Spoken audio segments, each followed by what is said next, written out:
All righty. Good morning, everybody. Welcome to Temple Aaron's Torah Study with Rabbi Joe Charnes. Today is Saturday, January 18th, 2025. And it's great to see a full screen of faces. Many of you I'm not familiar with. I know the Rabbi probably is. So, Rabbi, go ahead and take it away.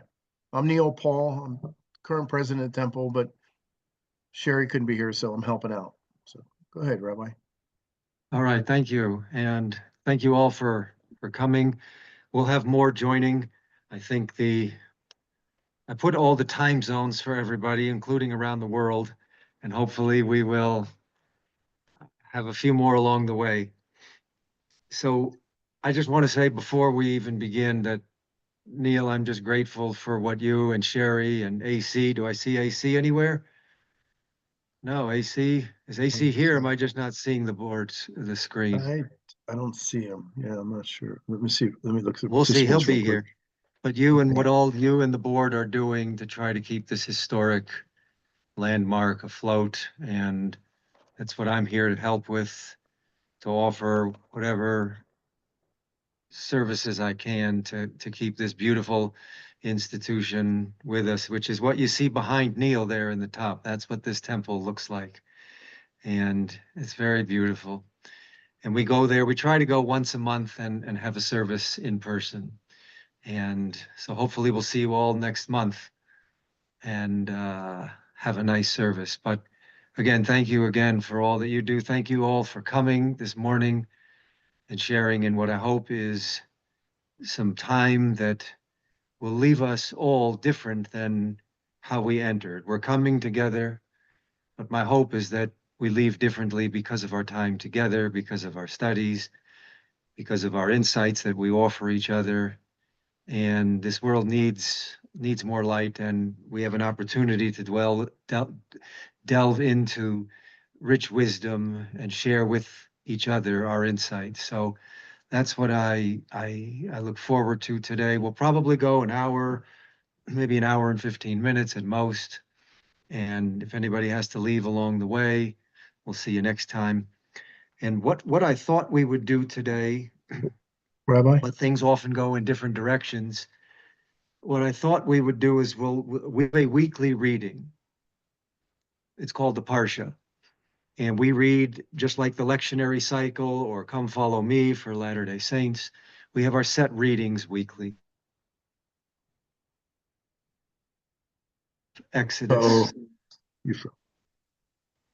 Did I? No, you're okay. You froze for a moment, but go ahead. We're now beginning the book of Exodus. We read this week, we read Exodus 1:1, chapter 1, verse 1.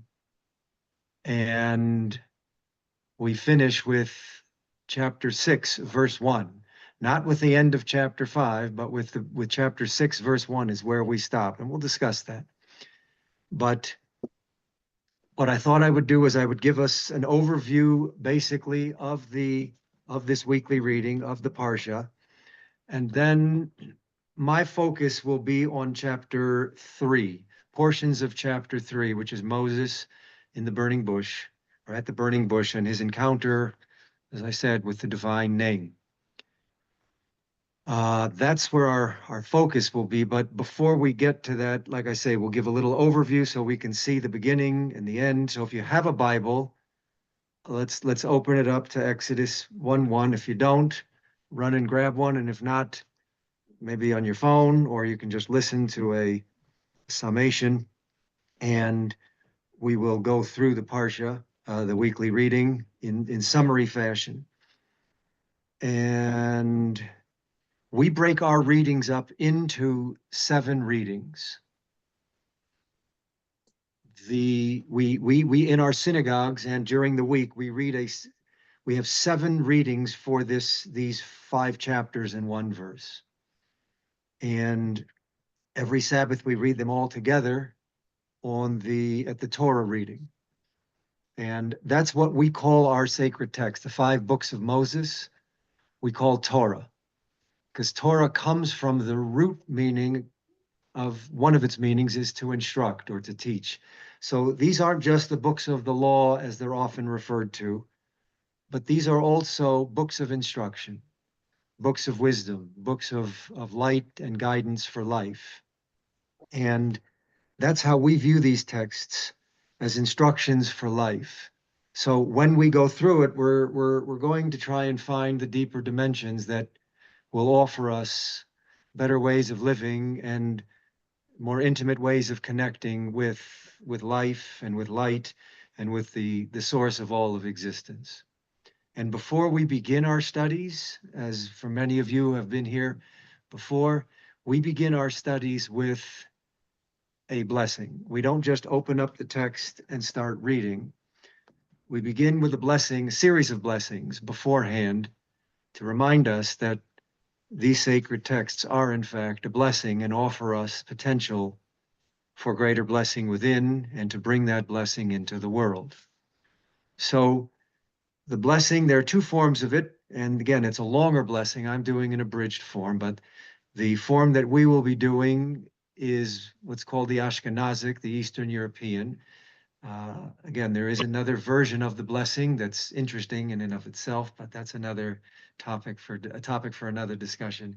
So for those who know the blessing, we can all say it together, and then I'll translate it. And whether you're on mute or together, and we can be, since I'm in Utah, we can be the Tabernacle Choir at Temple Square if we all sing it beautifully, right? Thank you, Faye. So we say Baruch Atah Adonai Eloheinu melech haolam asher kiddushanu b'mitzvosav v'tzivanu la'asok b'divrei Torah. In English, that means, blessed are you, Lord our God, sovereign or ruler of the universe, who has sanctified us with his commandments and commanded us to engage, to deeply involve ourselves with Torah, with holy wisdom, with instruction. It's not just casual reading. It's not just words on our lips and thoughts that we have, but to deeply engage and to wrestle. Make it part of your business of life, your practice. So right now we will begin with, again, an overview of depending on how long the overview is, I might abridge the overview and just summarize even more, but we'll start with chapter 1 in the book of Exodus. In the book of Exodus, which is the English name, and we'll discuss this more in a moment, but we don't call it Exodus in Hebrew. We actually call it the book of names. No. One of the names that the rabbis call it is the book of names, and we'll discuss that when we start. So in this the first aliyah, the first reading goes from chapter 1, verse 1 through 117. And it begins, and I'll give brief comments on the overview also of the text. But it starts off with something very interesting. These are the names of the children of Israel who came to Egypt. Each person with his household came with Jacob. And then it begins to list all of those who came. This is actually restating what was listed in Genesis 46, the names of those who came down to Egypt. At this point, all of Jacob's children are dead, and this is now the new generation. So what I think it's doing by starting off, these are the names, which is where we get the book name. We call it the book of names because the first significant word in the sentence is names. That's how we name our books, by the first significant name. These are the names. So what I think this is doing is it's telling us the previous generation is gone. They've all died out. We are still here in Egypt. These are the descendants. But we're not alone. We're still connected. And that's why it's reminding us of who we came from. Because they are now going to, as we know what happens in Exodus, we go into exile. Things get very bad, as we'll see in a few verses.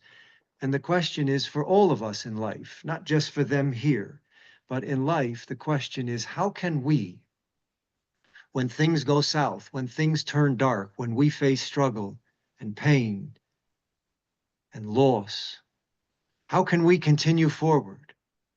And I think what this is, one idea that it's teaching us is that when we go through struggles, just like they're about to do, remember your connection to the past. You're not alone. We're not in this alone. We have connections to that which came before us, not only in the realm of spirit, if that's your reference, but also in terms of wisdom. The wisdom that was is still available to us here. It's not that it's gone and we are alone. And that's why, in fact, the book begins with the book itself of Exodus. I don't know how many English translations mention this, but the book of Exodus begins with the word and. Whoever begins a new book with and is a continuation. Deuteronomy doesn't, actually. Deuteronomy doesn't begin with an and, but Exodus, Leviticus, and Numbers do. And the and in Hebrew, it's the Hebrew letter vav, and it's like a hook. That's what it means. And it's letting us know that we are hooked in, connected to that which precedes us. And if we're grounded in the wisdom of the past, in the light of the past, we can make it through the darkness of the present. And we're going to experience that. The exile that they are going through is our exile within. So it's a very interesting way of starting a book that many translations, probably in English, don't even have. They might have other, I haven't looked at 50 translations, but the few that I looked at in English, in the Christian world, many of them just start off with, these are the names. Some have a now, some have an and. But just remember, this book, which is where these folks are going down into exile. They're not going alone. They're not going without guidance. They're not going without instruction. They are going with them, or with those with whom they are connected with, the previous wisdom. It's a very important, I think, insight that will help us go through our own exiles. We're not alone. We're not disconnected. This is and, even though it's a new book, because we are also connected with what was before. So in this first Aliyah, 1 through 17, we get the names now. Now we get all the names of Reuben and Simon and so forth. And how many there are in verse 5? All of Jacob's descendants then numbered 70, including Joseph, who was living in Egypt. Now, there are problems with the numbering system here, which is an old joke. There's three types of Jews: those who can count and those who can't. So whenever you see numbering issues in the Hebrew Bible, there's always numbering issues. We have problems counting, but leaving that aside, 70 is a significant number. It's not accidental. 70, as we know, in Jewish thought at least, represents wholeness, represents completion. In fact, it's a multiple of 10 and 7, both of which are unique aspects numerically that symbolize wholeness.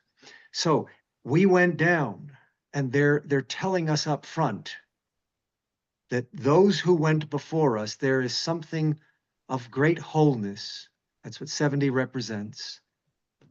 Something grand that we have to rely on. They went before us, but they are still with us. That's the and linking Exodus and Genesis. So we go on. Joseph died in verse 6, and all his brothers of that generation. And then we began to increase. We began to increase in the land. And then the famous phrase, and there was a new king who didn't know, who rose up over Egypt, but who didn't know Joseph. Didn't know Joseph. And this is where our circumstances begin to change for the worse. And the way I read text in general, one model, I should say, one model is They're not just stories representing the past. They're models or archetypes also representing the future. And the rabbis teach that the deeds of our ancestors are a sign and a light and a guide for us. So whatever is happening here is also happening within here. The details are different, but the ground or the base is the same. We all go into exile and we all struggle. But it's very interesting language here. A new king arose over Egypt, Asher Yada as Yosef, who didn't know Joseph. In thinking, as I was going through this week's reading, the Parsha, I realized the consequences of not knowing are quite drastic.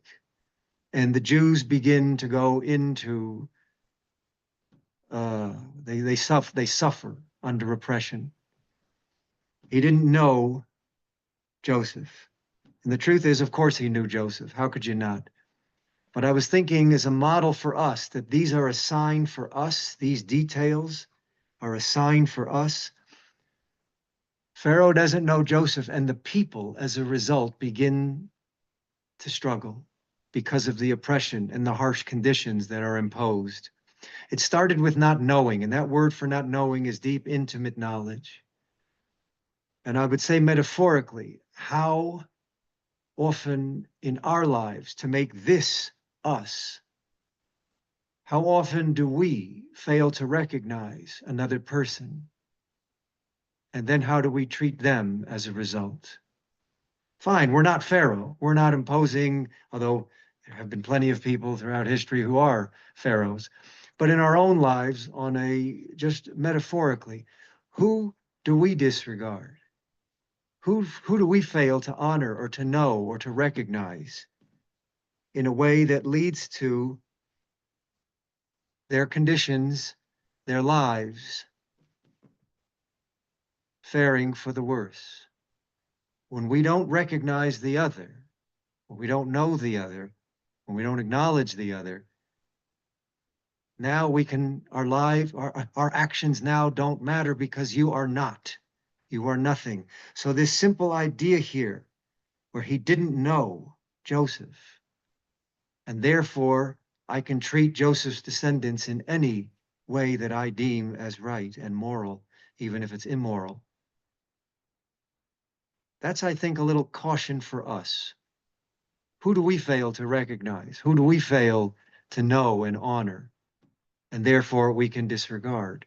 I think it's a thought that at least jumped out at me. And your thoughts, by the way, as I'm going a little slower on the summary, then I'll speed up so we can get to Exodus 3. But if you have any thoughts and reflections along the way, please also chime in. I'm looking at the text right now, so I don't see all the comments or hands. So if you have anything, just speak up. Speak up. So at this point, what happens is all of the sons die, and they were fruitful. A new Pharaoh arises, and he begins afflicting the Israelites with slave labor, and they're in verse 11. He appointed over them these officers in order to afflict them with burdens. That word for burdens, and they built up the cities of Pithom and Ramses as storage cities. Very interesting idea here also. It says, began to afflict them. Lama'an, in order to, Lama'an anoisai b'sivloisam, and not in order to afflict them with their burdens.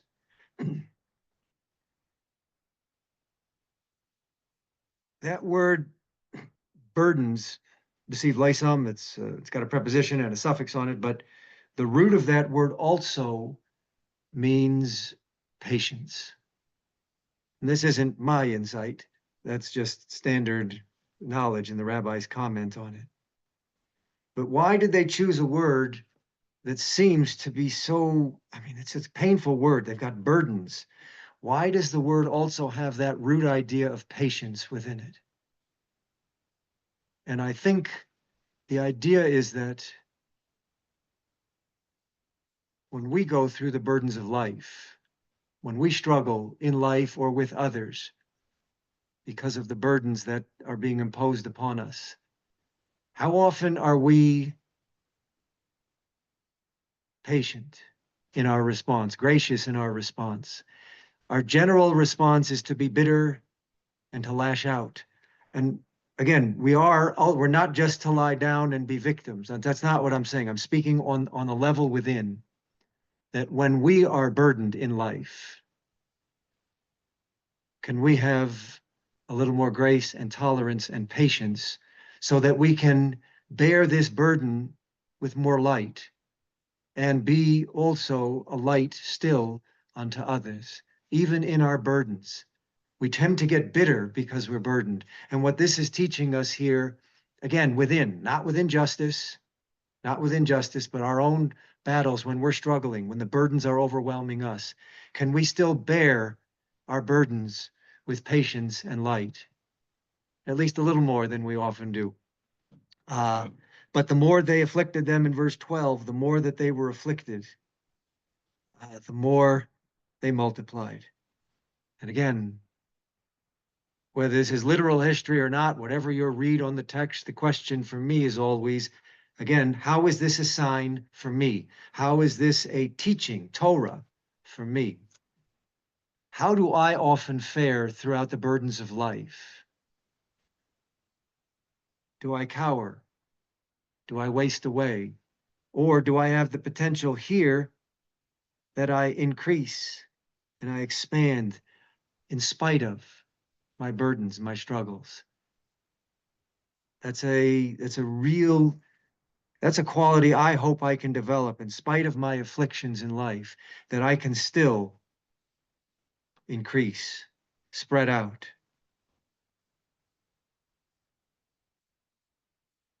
How, maybe that we can have a separate session on. How can we bear our burdens and still be enhanced, even though we feel like we're wasting away? So the last few verses of the first Aliyah, they gave us backbreaking labor and they embittered our lives with crushing harshness, right? Farach, it's harsh labor. That's what they were struggling with. And then we get these wonderful midwives. The king of Egypt spoke to the midwives, Shifra and Puah, and he tells them, whenever you deliver the Hebrew women, if it's a boy, kill them. If it's a girl, let her live. But the midwives, they often translate it as feared God. And it has that aspect. That word, yira, has fear. But it's also this idea of reverence and awe. They had a reverence for the source of all of existence, the source of light and life. And so they didn't do as the king had ordered them, and they saved the boys. They let the boys live. And that's the end of our first reading. And here we have two beautiful individuals, Shifra and Puah, who are models for how we should live, bringing life. And the reason this whole sad series of events began was because I don't recognize you. I don't know you. I don't even acknowledge you. There's no value to you, and therefore it doesn't matter how I treat you. That's what it began with when the Pharaoh didn't know Joseph and his descendants. He didn't know their humanity, and therefore he didn't have to treat them with decency and with honor and with respect. So the next section that we read from in the second Aliyah, again, I won't go in that detail with each of these, but this goes from section, let's see, where does it go? From 1 verse 18 to chapter 2 verse 10. And in this section, the Pharaoh is quite upset, obviously, with the midwives, and they're not following his command, but they offer an explanation that the Hebrews, they give birth, they're very skilled, and they give birth before we even arrive. So they get rewarded, but then Pharaoh has another glorious command to cast every boy, every male child into the Nile, but still allow the Levites, the daughters to live. So that's the end of the first chapter, but we're still in the second Aliyah. And now we have again something, I'm not going to comment, I just want to note it because it's something intriguing. We have now chapter 2, where a certain man of the tribe of Levi marries a certain daughter of the tribe of Levi. That's just a strange way to begin. And as we go through, we're going to learn about the daughter and the Pharaoh's daughter. Nobody has a name. Nobody has a name. But we find out their names later. So this I would just, when you see things, read the text and take note, because the structure of the text, the details of the text, whether they're excess or whether they're lacking, extra details or lacking in detail, critical information, take note. Because again, this is Torah, this is teaching, this is Hora'ah. So why does it say a certain man and a certain daughter and his sister, whoever that is?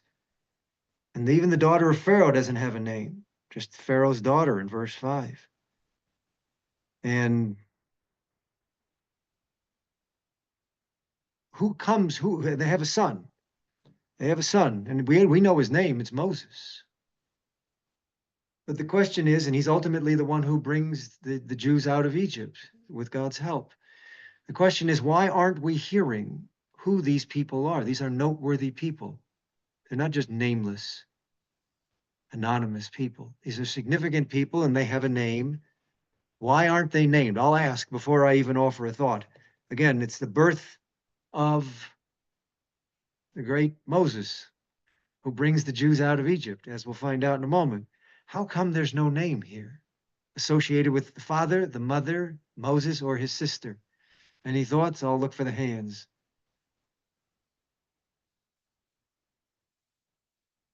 Well, here's my thought. See a hand? No. This is ultimately discussing the beginning of our redemption with the person of Moses. And why this is more of a poetic or a midrashic reading, which is often how I read these texts. The idea of it's nameless, the person is nameless, or the people are nameless, is because this is potentially every person. It's not limited to just Moses and Moses' father and Moses' mother and Moses' sister. This is potentially every person, meaning potentially you and I. We all could be the next person who is born, which is what Moses is about to do. In verse 2, she gave birth to a son. If it doesn't mention a name, in my thought, in my midrashic or poetic way of reading it, it's every person. That means each one of us has the potential to bring some redemption into this world, into our immediate circumstances. We have that power and potential. So this is you and this is me. That's how these details are assigned for us. Every person, I expand it in a slightly different way to all of the deeds of our ancestors are assigned for us, yes, but also are more specifically every single person, every single event in the text is assigned for us in life to guide us. So that's where we are. And now we've got Pharaoh, he goes over again, he chastises the midwives, they explain why they couldn't. Get rid of all Sorry, the... just before you continue, Faye Yes. had Oh, the I'm sorry. hand raised, so I just wanted to. Thank you. Yeah, if I don't see any hands, Thanks. please. Yes, Faye. What it made me think of is, here's the Pharaoh of your country, the king of your country, who says you are nameless, you are faceless, you are nothing. And by not mentioning them, to say they were meaningful, they made contributions, they were their own people, they did what they had to do in the name of Hashem, even if they had no faith in their community. Yes. Yes. Thank you. Anybody else? Just Okay, make sure you. I didn't miss any hands. Okay, so so now the command again is to cast all into the sea. And what happens when Moses' mother, she fears for her child's life. She puts him into a little basket, she caulks it and puts him along the Nile to float away. But where Pharaoh's daughter comes to bathe, and she takes the child, she sees the child, and Moses' sister, we don't know her name yet, but she is watching. She's there. And in verse 6, there's something very interesting. You all have verse 6. I'll just read it. It says, she opened the basket. She opening it, she saw the baby, because Moses is now in it. She opens the basket and she sees the baby, the child, the Yeled. And vehine, na'ar boiche, the child, behold, the child was crying. Naturally. And then it says, and she had something along the lines of pity or compassion or mercy upon him. And then she says a very interesting statement. And she said, this is one of the Hebrew children. All of a sudden, somebody is known. We go from not knowing of Pharaoh to Pharaoh's daughter knowing. She knows this is one of the Hebrew children. Somebody is known. How do you know it's a Hebrew? Well, we could, on the simple level, maybe he was circumcised. Fine. But he was wrapped up. But it says the boy was crying. And so that's why she had pity on him. Again, this is a detail, whether that story literally happened or not, the imagery here and the instruction for us is something I think very beautiful. It says to me, how often, first of all, do I see a person in life who is crying, who is broken? How often do I seek to open up the story of their life? She opened the basket and she saw he was crying. First, do I even notice somebody who's crying, somebody who's hurting? I usually just walk by. How often is that us walking by somebody who is weeping, hurting? But she opened the basket and she saw. That's the first language. Opening, right? She opened and she saw him. How often do we not see another person who is hurting? And even if we do see and hear the person crying, boiche, how often do we then, tachmol alav, how often do we have any, forget even mercy or compassion, but simple feeling? Are we just numb to another person's pain? The answer is often we are. And I hope this reminds us, it's instruction for us to remember that there's another person there, another human being who is hurting. And at the very least, can we be present and have a moment with them and then recognize them? This is one of the Hebrew children. I recognize you now as an individual. You're not just something other.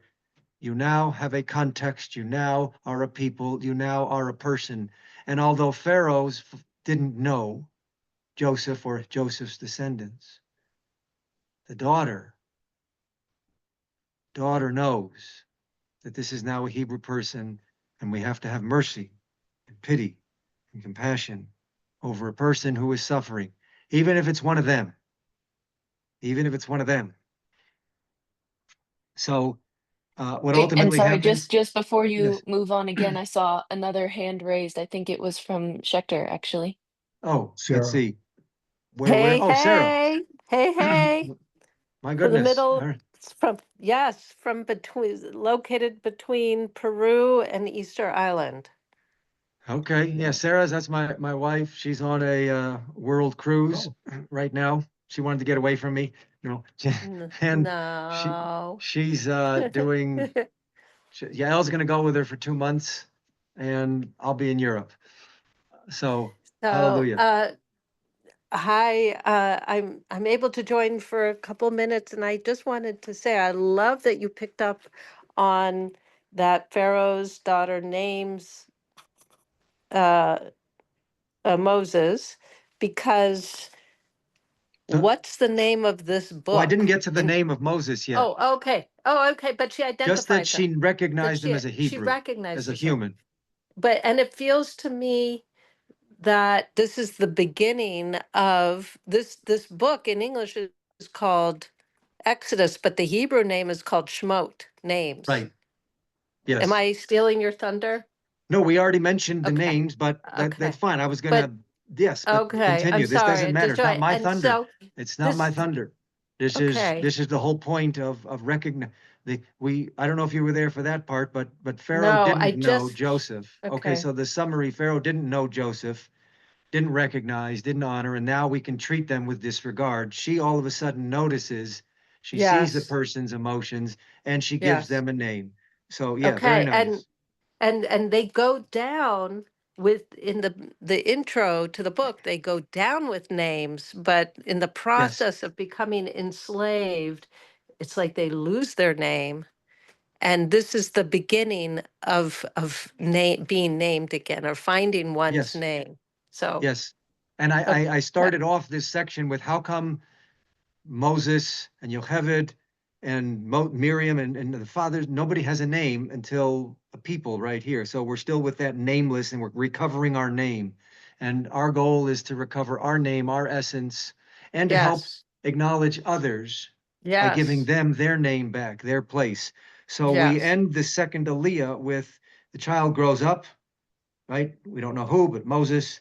And then Yocheved, brings him, Moses' mother, sorry, brings him back to Pharaoh's daughter, and she becomes a son to him, and she names him Moses. Okay, Yeah. Vatomer. Okay, and she called him, sorry, Vatikra Shmo Moshe, and she called his name Moses, Moshe. Yes. Why? Vatomer, and she said, why? Why did I call him Moses? Kimin hamayim mishisihu. For she drew him from or out of the water. So very often in Jewish text, it makes no sense here in the Hebrew. I mean, in the English, she called him Moses because she drew him out. There's an interplay between the name and the meaning. Moshe it can have the idea of drawing out. Now, the problem is she called him Moses not because she drew him out. The rabbis discussed this. It should have been in the passive, for he was drawn out. So it should have been more in the passive rather than the active. I don't want to get too lost in grammar here. I have a couple of rabbis and pastors who will love it, and Professor Carey, Brother Carey, good. Some of the other folks didn't make it. I'm wondering if my email didn't go through because there was supposed to be like 50, 60 more of you guys, unless I'm not seeing the other screen. But it looks like a lot of people didn't get the email again, Neil. I don't know what happened. We'll figure it out. But she called him Moses for I drew him out of the water. And what I will tell you without going into this very long because of time, the idea of naming in Judaism is significant. It's not, as I say, what you're called, it's your calling. It's your calling. And so we don't have that in English today, or in modern times, I should say. Let's see, Dawn, why is your name Dawn? Dawn Schoeniger. You're on mute. I still can't hear you.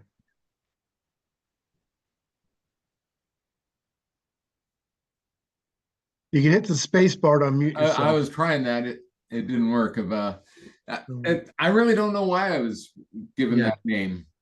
That's pretty much everybody's answer. But in the biblical model, we often find a story or a sentence describing the name, because the name in most ancient societies, they weren't random.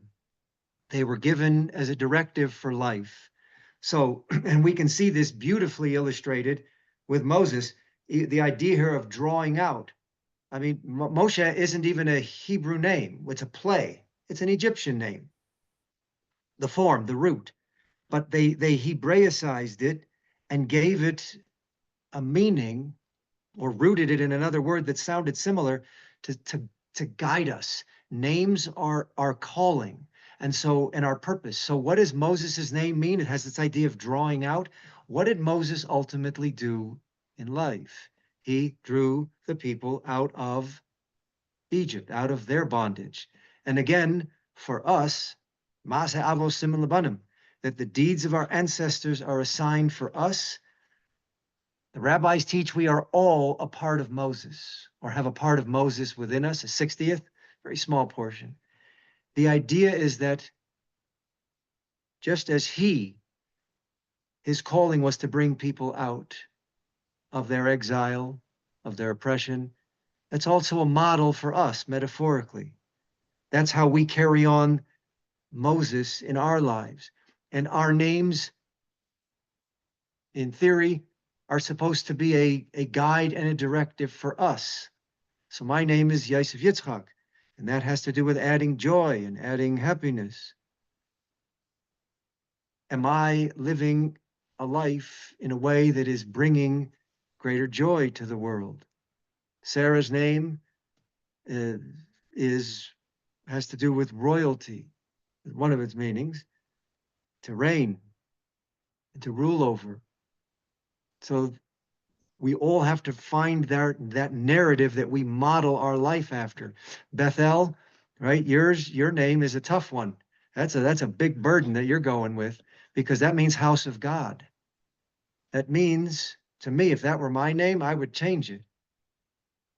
Because when you look at me, are you thinking and seeing this is a godly place, this is a godly person, this is a godly life that she or he is living? So our names are instructive. And just Take your again name before you continue, seriously. sorry, just again before you continue, Faye's hand was raised again. Where's Faye? Oh, there you are in the center. You keep moving.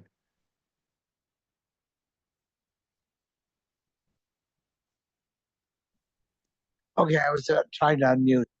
Okay. I know that I was named according to the Ashkenazi tradition of naming a child after a dearly departed family member. And Yes. Faye Carroll, was named after my great-grandmother, Faye Gachaya. Yes. Yes, no, that is a custom of naming after, but I'm trying to get to the root of the name, not just who we're named after, but how we are to live as a result of our names. That's the focus here. So look up your name. Even if you weren't given that as an intention, that was the intention behind your name. Make your name a way of life. That's what names were biblically. Why was Adam called Adam? Because he was from the Adama, which he was from the earth. Why was Jacob called heel? Because he was hanging on to a heel. Why was Esau, however you say it in English, why was I saw Esau sitting on a seesaw. Why was Esau called Esau? Because he was hairy. The rabbis related to hairy. Many of the names have a story after them. My name was derived from light. Neil? Ner. Oh, in Hebrew. Oh, okay, fine. Well, Okay, and how about Yitzhak? Yitzchak love is to Yitzhak. laugh. Yeah, it's about laughter. Yeah, he will laugh. So let's go to the third Aliyah, and maybe we'll just stop with the third Aliyah and then get into the text so I don't go over. And I'll summarize the last 4 readings. The third and fourth we'll go through. So the third Aliyah. The third one goes from, let's see, where does it start from? Chapter Exodus 2:11 through 2:25. That's the third one. And then we'll focus on the fourth, which is Moses at the burning bush. And I'll summarize the last three after that. So Moses, we are now in the third, again, starting at 11. He was placed in a position of authority, and he went out, because remember, he's in the Pharaoh's house. He grew up, big gap in years. Moses was a person of authority, and he went out and he observed his brothers with their sufferings, with their burdens. And he saw an Egyptian taskmaster striking one of his brothers, again, his fellow Hebrew brothers. Well, first of all, how did he know he was a Hebrew? That's a real question. How did he know he was a Hebrew? He was raised by an Egyptian mother. What are they, raising him as a Jew? How did he know? I leave that to you to reflect on. So what happens when Moses sees this abuse of one of his brethren, of another human being? He looks, turns this way and that way.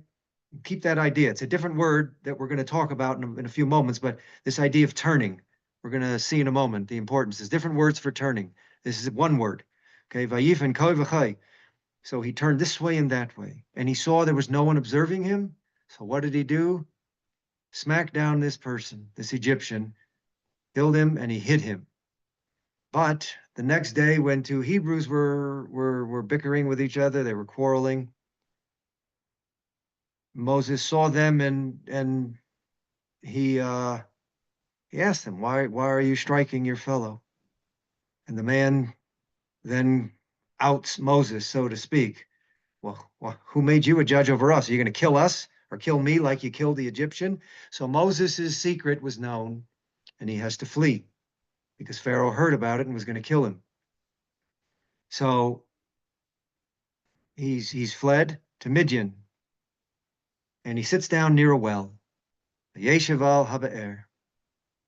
Whenever you see the well, whenever you see a well in any sacred myth, in any myth tradition, living waters, especially in the desert, living waters, this isn't just a physical description of where he is going.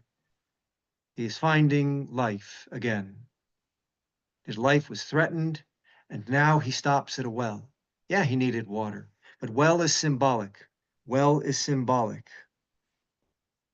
And now all of a sudden we're moving into the next phase where the priest of Midian had 7 daughters who are there to draw water. Okay, it's a different word for draw in Hebrew, but it's this idea of drawing.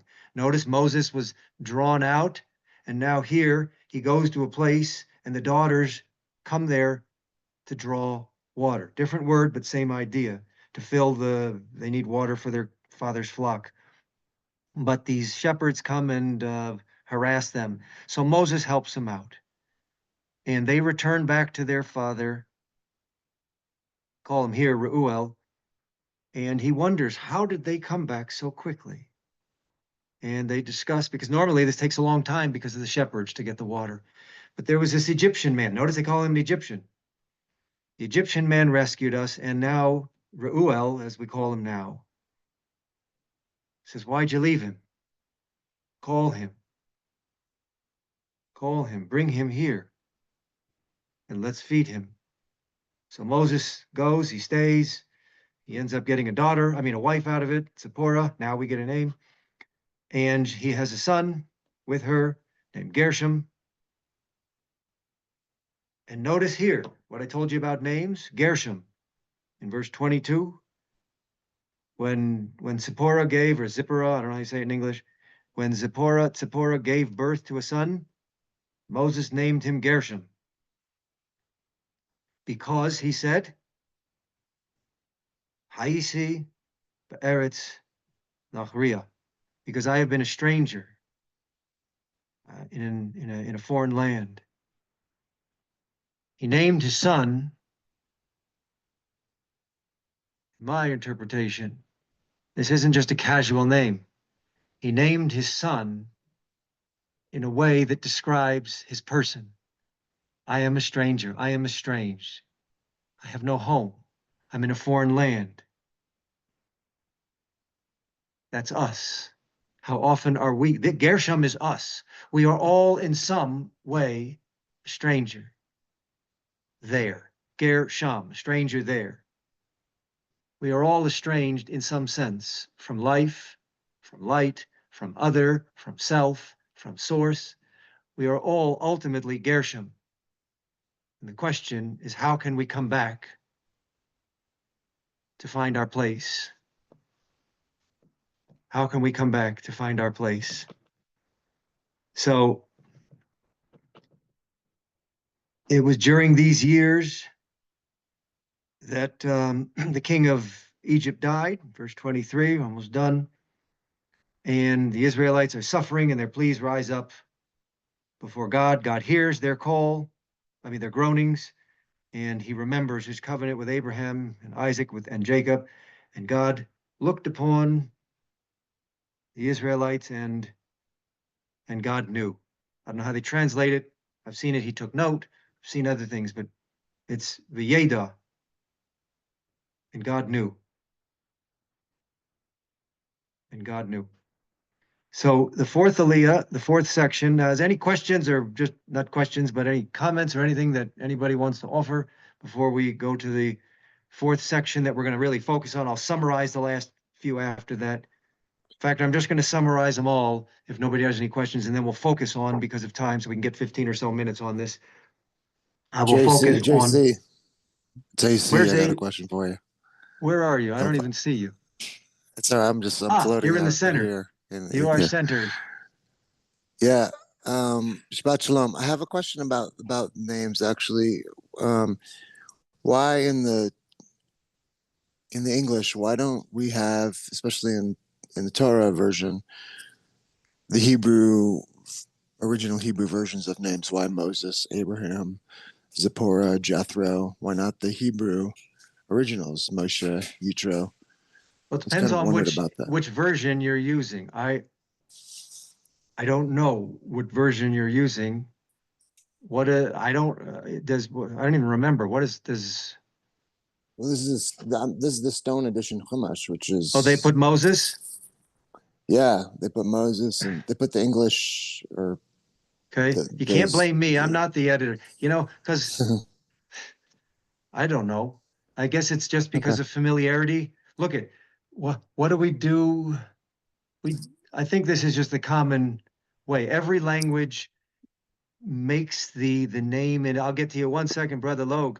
Every culture puts the name in a foreign name in their own context, in their own setting, in their own language. So how come they don't say Joe in Spanish? They call it Jose, right? It's and how come it's not Yosef? Well, because we make it relatable to our own, I think, but I say Moses a lot too. So I guess I'm guilty when I'm talking to English speakers, because they're not going to know the Hebrew pronunciation. We have to make it our own, in a way that we can relate. So I don't have a great answer, but I think that's why every culture does it. Is that good? Okay. I'll take it. But yes, Logan, Professor Logan, welcome. Not a professor, but researcher, doctor, scholar, I'll take all-around doctor, good guy. Sure. I just want to draw attention. Shemot 2:24 and 25 are just some of my favorite lines in all the Torah, because it just really seems like God is really empathizing with his people, and the three sensory verbs here are really highlighted. Vayishma Elohim et nakatam. He heard their cry, and then that penetrates to his inner being. It causes him to remember. Vayizkor Elohim et brito. He remembered his covenant. Then Vayar Elohim et bnei Israel. Then he saw the sons of Israel. He saw his people. Vayeda Elohim, and he knew. Yeah, I just think he, like, the willingness to. It's a kind of deep event and portrayal of the inner workings of the Holy One, that he allows himself to be affected by his people and to be empathetic with his people and to hear them and to be affected by them and to know them and to see them and then to act when he sees them. And I just, it's a very moving passage. And then, Yeah. and this kicks into gear, right? Why does he reveal himself to Moses? Is because he's so moved by the cry of his people. And it's just a wonderful passage. Yeah, I don't know. Have you been, I can't see. I don't know if there's other screens. Have you been here? Did you come Yeah. recent? No, I've been the whole time. I've been the whole Okay, time. great. Perfect. Yeah. So yeah, so that theme, you're 100% right. Thank you. And I'm going to come back to that. I was going to do it more in the next, but thank you for I'm highlighting sorry, I'm it. getting ahead of No, you. no. This is important. And I looked at the time and panicked and thought, all right, I can't do much with this because I want to focus on Exodus 3 and we're still in Exodus 2. But it's 100% the focus there, and that na'akasam, that they're it's like a groaning anguish. And God heard. So again, if we want to go back to how does this relate to us? Great, God hears everything, even without ears. How often do we not even hear another person's pain in life? We don't. So this is again instructive. This is Torah for us. This is modeling God's ways. How often are we hearing other people's suffering? How are we remembering then our covenant, not with Abraham, not God remembering it with Abraham, Isaac, and Jacob, but when we hear another person suffering, crying out, are we remembering our covenant with them as a human being? We're all created in the same divine image. We all have that same root. And if you don't have a spiritual outlook on your life, if you're more in the humanistic realm, we're all of the same dirt. So we have a covenant with each other. And God remembers the covenant, not that he forgot. Again, this is language for us to model. God hears another person in pain, groaning, anguish, and remembered that we got a covenant, we have a relationship, and that's a calling for us. That's a calling for us. So thank you, thank you. Let's go to the fourth Aliyah. Sorry, that's this chapter 3, and Exodus 3, and it's verses 1 through 15 and I'm just going to summarize. I think what I'll do is just summarize the 4th, 5th, 6th, and 7th reading, just so we can get to it. But God appears to Moses here in chapter 3. We'll go 3 through 6:1. He appears to Moses in the burning bush at the foot of Mount Sinai, and he ultimately says, go to Pharaoh and tell him to let my folk go so that they may serve me. And he has Aaron as his spokesperson, and they get the elders together when they go and tell Pharaoh that the time of redemption has come and you have to let us go. But ultimately, Pharaoh refuses and even intensifies their suffering. And again, how often are we heartless when somebody comes to us for a plea? What is our response? Are we more like Pharaoh? The rabbis teach that the Pharaoh is an aspect of us. It is. It's a tragic aspect of us. Who are we enslaving? Emotionally, physically? Who are we oppressing? It's not just that Pharaoh. It's the Pharaoh within. So Moses returns ultimately to God as a brief summary, and he protests to some extent. He complains, why have you done evil to this people? And God promises redemption is close at hand. And that's on one foot, as we say, 3, 4, and 5, and the first verse of 6. So before we begin 3, I want to ask everybody, if we can turn your Bibles or just listen to the last verse of chapter 5 and listen to the verse of 6, chapter 6. There's a reason that every English translation ends chapter 5 with verse 23. But in the Jewish breakdown of the text, we end our reading with chapter 6, verse 1, as if that's part of it. But everybody else, and I'm not saying that either one is right, they are both right. But I would just ask you, when you're reading, to be more aware of the structure, because chapters were not original to the Bible. These were all, and verses, they were given later. It makes perfect sense to end with chapter 5, verse 23, and start a new chapter. But in the Jewish breakdown, it literally ends at chapter 6, verse 1. So there's a question. And then we'll jump into chapter 3. If you read verse 23 in chapter 5, it says, this is where Moses is giving his complaint. So chapter 22 here, Moses goes back to God. He returns to God. And why have you done evil to this people? That's strong language. Why have you done evil? You want to lighten it to like mistreating to this people. Why have you sent me? Lamazeh. Shlachtani. Why have you sent me? Bad enough that you're doing it, but I'm now your agent. And he says, for ever since I went to speak to Pharaoh in your name, he's made things worse for this people. And still, you haven't delivered your people. Those are very strong words from Moses to God.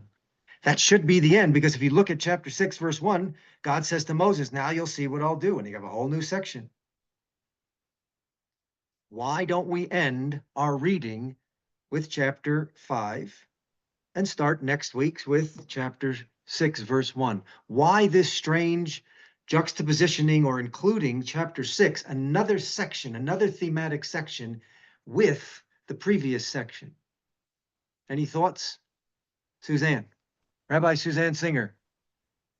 Well, for one thing, when you read Aliyot, you're supposed to end with something positive. You can't end with something awful, like things are terrible, they're not going to change. Yes. Perfect. So what Rabbi Suzanne? Wait, and sorry, just before, and sorry, address this, and then sorry. Christo also And then has his Christo, hand I'm raised. sorry. Thank you. Sorry, Christo. I looked back down too soon. Yes, Christo. I'm checking the Mazorah. Chapter 6, verse 1 ends with a samech, and forgive me if I keep mixing them up between a pay and a Mazorah, which means an open paragraph. So it's divided into sections, paragraph like closed paragraphs, open paragraphs. So it was before chapters and verse numbers, it was really helpful to kind of find your way around in these scrolls. So could the Satuma, geez, sorry. Yeah, it's closed, meaning closed. Could the Satuma be kind of like a hint, like, hey, here's where the Torah portion should end? Well, that's what it's at. Whether it's a pay or a samech, whether it's open, meaning there's spaces, or it's closed, meaning they're just right next to each other. The end is the end, and we can discuss pay and the pay and the samech another time. But absolutely, it is the stopping point, and that's what they're saying. And Rabbi Suzanne highlighted the principle that we don't end on a note of negativity, especially, and again, I'm going to broaden that. In fact, we do it regularly. Sometimes in our readings, in what we call the prophetic readings that we have, we sometimes, it stops here, but then they skip sometimes 10, 15 verses to end to find another verse. A few of them even go into a whole different book in Tanakh to get a positive verse. Well, sometimes that's thematic. Right? But if you look, in fact, at the end of Isaiah, if you look at the end of the book of Isaiah, chapter 66, what is it, 24, I think? 66, 24. 66, 24. It ends on a very dark note. And they'll go forth and they'll look upon the dead bodies of human beings that have transgressed, rebelled against me, and willfully rebelled against me, and their worms aren't going to die. Lovely. And the fires aren't going to be quenched, and they shall be abhorrent unto all flesh. Thank you, Isaiah. What a lovely way to end a book. So you know what the rabbis do? They say, we don't end there. When we read chapter 66 in synagogue, we go to verse 23. That's the verse right before, to end on a positive note. We read it again, and it says, basically, it'll come to pass that from one new moon to the next, and one Sabbath to the next, all flesh shall come before me and worship, says the Lord. So it ends Malachi on a positive note. It does it the same thing with Malachi, Malachi, and the last. Lamentations. So Yeah. and Lamentations. We end on a positive note. So the model here, that's a detail. It's an important detail. Fine, you know something about our tradition, but how does that help us in life? The idea is when we have a chapter in our life that is, it ends on a dark note. We found out something that is painful. It seems hopeless. We're struggling. If that's where we end, that is our end. We have to follow, all of us here. This is Chokhmah. This is just Chokhmas Adam. This is just human wisdom. The model here is when something ends negatively, we find another verse, even if we have to go several verses or another book. In life, when we find something that we experience that is dark and troubling and seems hopeless and we have no way out and this is our end, we have to find another verse, another message, another person, another source of light to connect to it, to replace it. So that's not our end. It is a part of our life, but it's not our end. Because if we end on Lamentations 5 or in Malachi, for us it's 3. In the Christian tradition, they made it chapter 4, verse 6. For us, it's 3, verse 24. But it's the same verse. If we end on only negative visions, our vision will die, and so will we. And so what I'm saying is in life, it's always easy to see somebody else or something else as dark. And that's the end. But can we add something, a but, a conditional clause that will then some way temper that negative ending so that we can continue? That's the model of a structural reading. Look at the text, look at the structure. We don't end on a negative note, and that's not just on our texts. That's for us in life. When we experience tragedy and suffering, can we find the next verse? Forget another chapter. Just can I find one more verse to help me move forward? Because right now it seems like this is the end. This is the end. It's a great song by The Doors. My only friend, the end. All right. So, and remember, that's we started off with Exodus, the book of Shmos, the book of Exodus, Ve'ela Shemot, and these. We started off with reminding ourselves we are connected with something greater, something in the past, something more. And we're told not to end on something negative so that we can find a connection with something greater. So the beginning and the framing here of life, we're beginning knowing that we are connected to the past, and we also never end on a negative note. It is negative, it is dark, but we have to somehow find a vision, a verse, an insight that will help us one day at a time, one step at a time to continue. All right, so let's jump real quickly into, let's jump real quick into chapter 3 of Exodus, and we'll do a few elements here. Few elements of chapter 3, starting at verse 1, and I'm going to have to abridge. Give me the absolute time frame here, Neil, because it's now 11:13. You know, I'm here for the ride. So Okay, good. you So till you midnight, lead. you said, I think. Those that want to stick around and Okay. continue. No, we'll do 10 or 15 max, guaranteed. Not a Joe Nope, 10 or no 15. problem. Not a Joe 10 or 15. I'd love to at some point hear where everybody's from. Just Oh yeah. even if it's not just names, just a shout out from where they're Okay. located. I'd just be. Let's do that right now, and then we'll jump into the text. So let's start off with Christo. I thought we were gonna have triple the amount of people here. I guess nobody, there's something's wrong with my email. Sorry. Yes. Well, I'm Krista. I'm a lay service leader and a lot of other different roles at Congregation Shareth Israel in Lubbock, Texas. And like I said before, I can't believe it's been over a year since I visited Temple Aaron. My next visit will not be soon enough. I was right. Logan, Dr. Logan.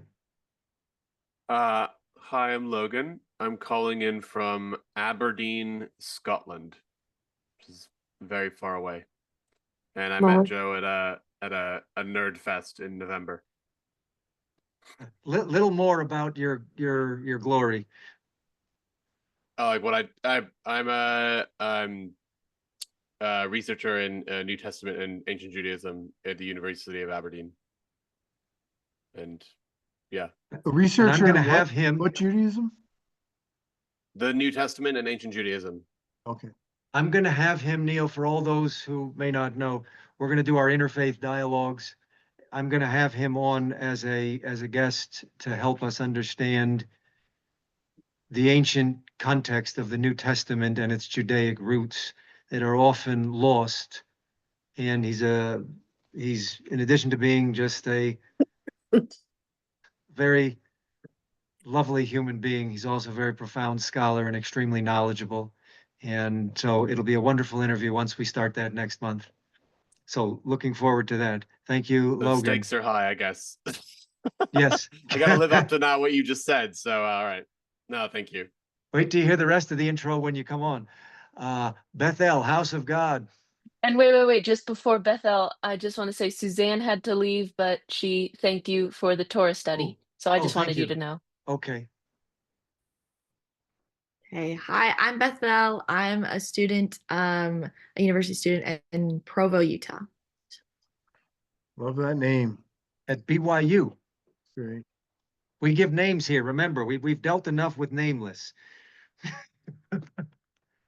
Okay, Odious, speaking of names, that's my name for Alexander. Sorry about that, folks, but that's what it is. You're muted. It's odious that I can't hear you. Yeah, hit the Still can't space hear you. bar, Alexander, if you can. Just press it down and then speak. Go ahead. Keep it pressed. Yeah. We can hear you. My screen is completely frozen, so I can't see anything. Yeah. So I'll take y'all's word for it. No, I'm Alex Brown. I met Joe down when he was in Georgia, where I'm from. I'm living in Minnesota now, and here with me I have Sam Schroeder. Say hi, Sam. Hi. And Hi, I have Sam. next to me as well. Hello, everyone. Yeah, we're from Who was that person on the left or your right? Am I right? Yeah. This one? I'm Julia. Julia. Okay. Thank you for coming.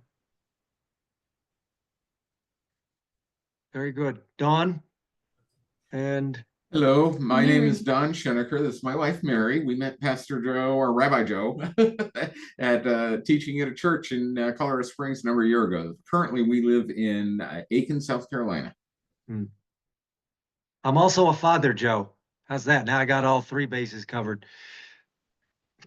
But not a pastor. Sorry. That's funny, though. Bunny. You are everything to me. Huh? You cover it all. I will do. I was ordained by a guy as a joke. I told that I was at an event, there was a Swami there, and I said, that's just my favorite name. I wish we had that in our tradition. Swami is just brilliant. And he ordained me as a Swami as a joke, so I ordained him as a rabbi. So you can call me Swami, but not. Well, I am similar to Don. I still think of you as rabbi. That will always be the case. Thank you. Worked so long to have one and find someone that I felt comfortable with. And I did here in Las Vegas, New Mexico at Temple Montefiore. And I'm always excited about any study I can do with you because you do it in a way that always seems to match where I'm at. So always somehow you bring me back to the fact that I should be relating this to my life. And I just took in my daughter and her 4 kids, so there's 10 of us in the house. Wow. Did this just really explain what's happening and give me an opportunity to address it from God's point of view? Thank you again. Thank you. Thank you. All right, Patricia.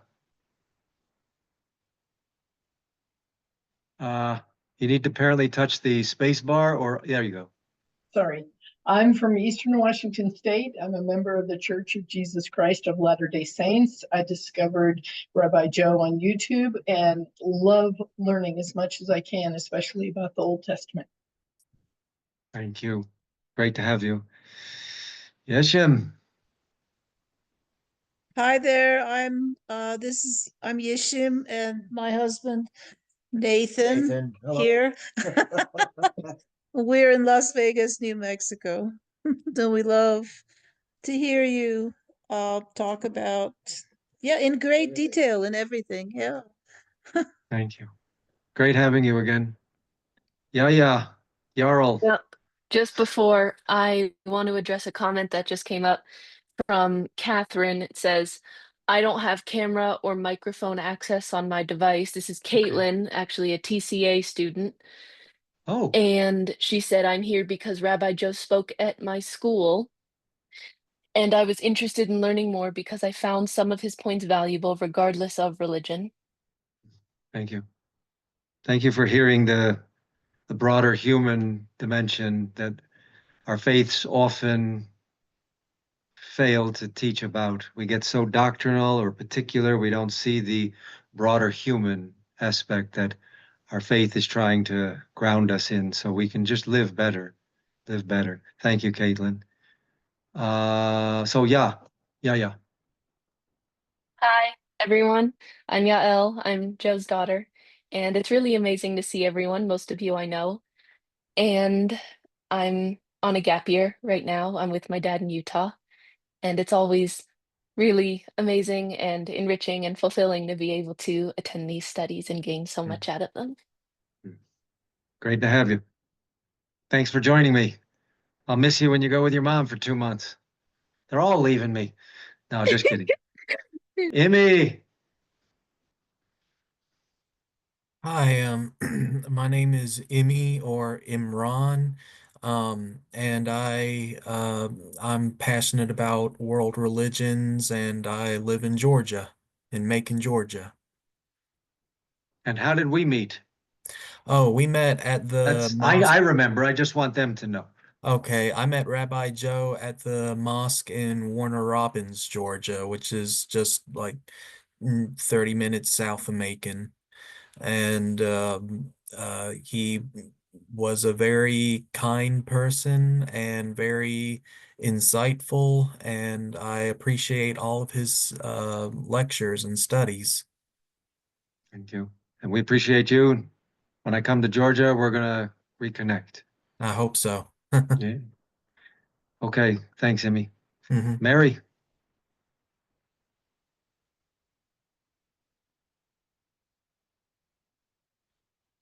Didn't work. Not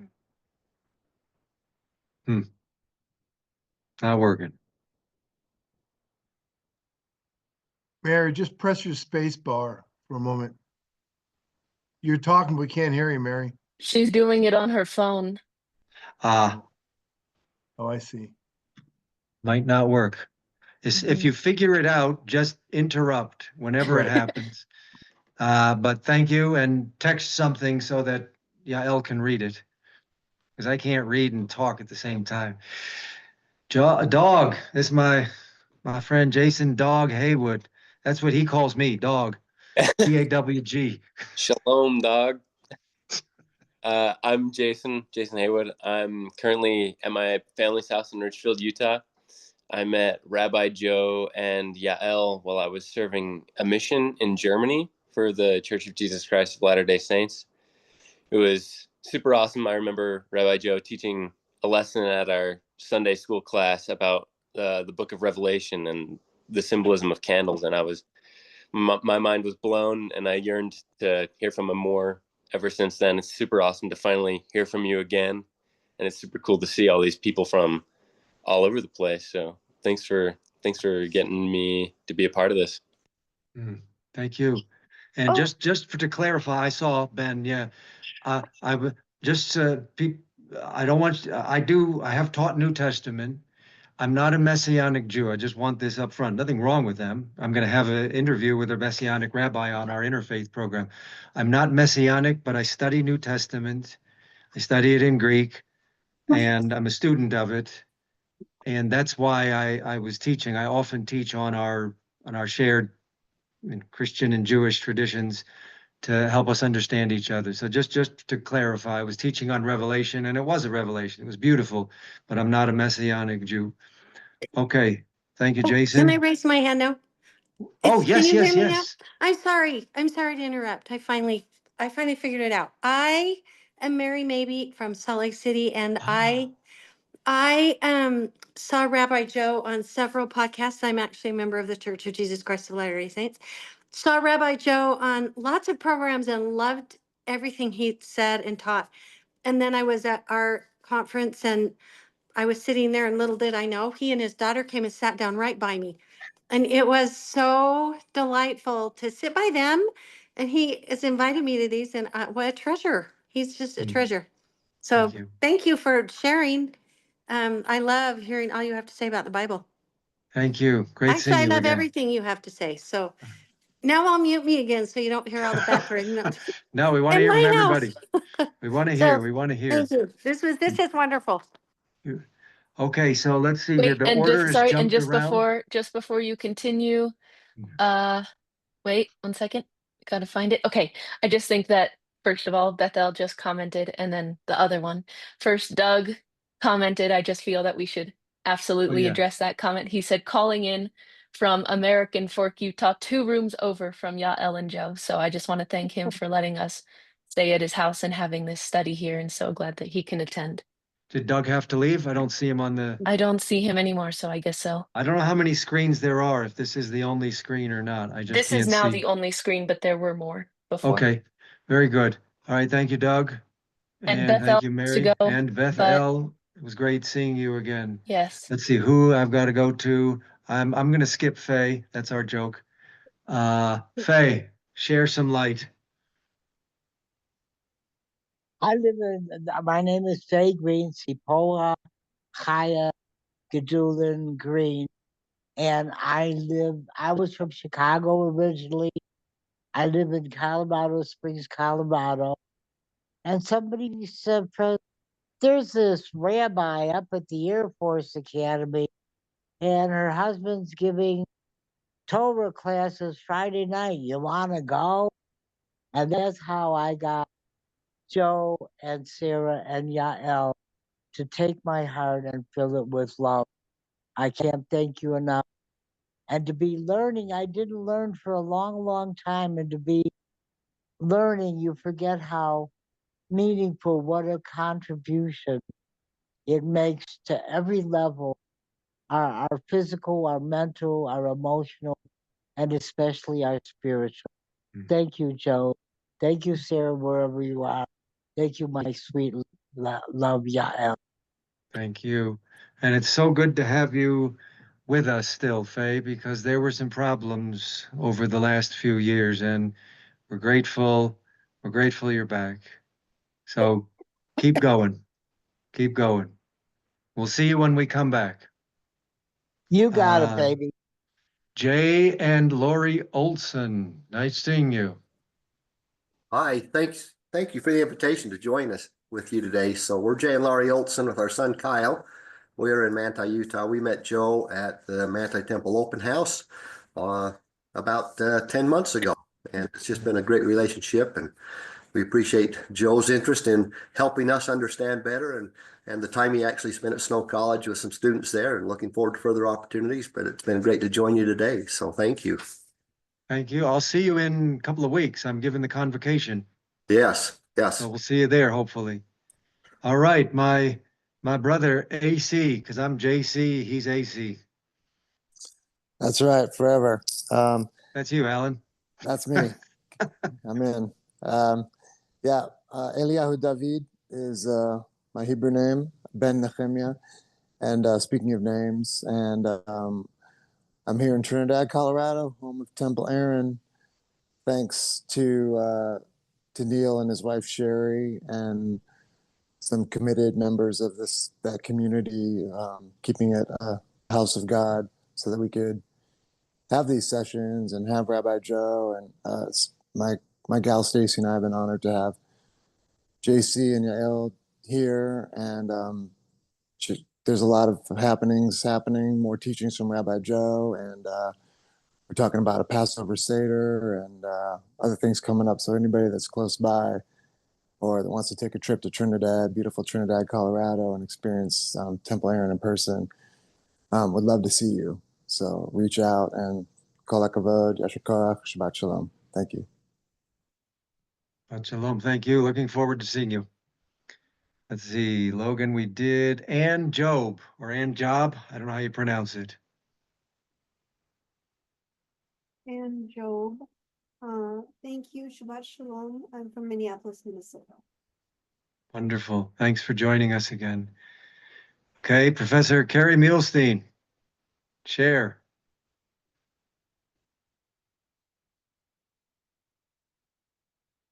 When you come back. Amer, your turn. Hi, can you hear me? Yes. All right. I'm Amir Shabir. I'm a physician. I'm a cardiologist. I met Joe during his stay in Warner Robins. We're at our masjid and also at his house. Attended a couple of Shabbats with him.